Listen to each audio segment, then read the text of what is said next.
एक रिवायत है, मन बशरनी बिखुरूज सफ़र बशरतहु बिदुखूलिल जन्ना, जो माह सफ़र के ख़त्म होने की खुशखबरी देगा मैं उसे जन्नत में दाखिल होने की खुशखबरी दूंगा।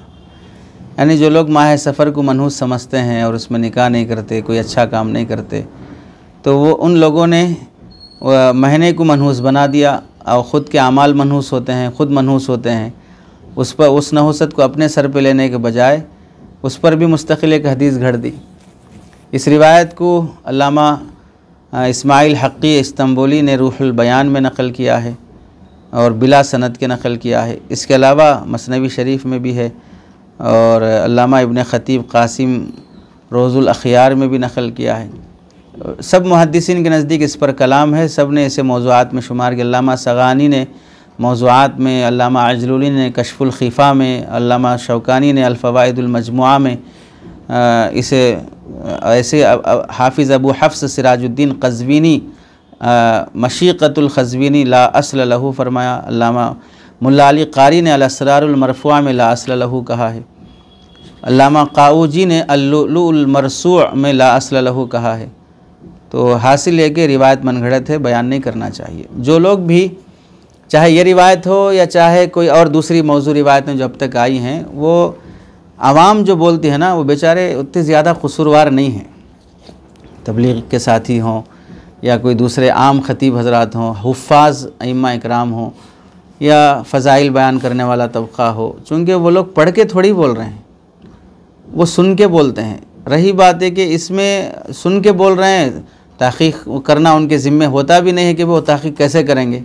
उनको थोड़ी आता, मदारिस थोड़ी मालूम है कि कौन सी हदीस सही, कौन सी ज़ईफ़, किसका दर्जा क्या है। तो सुने हुए रहते हैं बयानात में और फ़िक्र वाली बातों में, जुमा में, कहीं भी सुनकर ही बोलते हैं।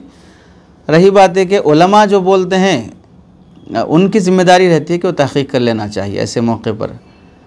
मसला बीच में कहाँ आ रहा है कि जब मौजू रिवायत के मौजू होने को बयान किया जाता है तो बेचारे अवाम अपने सर से ये बोझ हटाते हुए वो ये बोलते हैं कि भाई हमको थोड़ी मालूम कि मौजू है, मनगढ़ंत है, हम तो उलमा से सुन के बोले।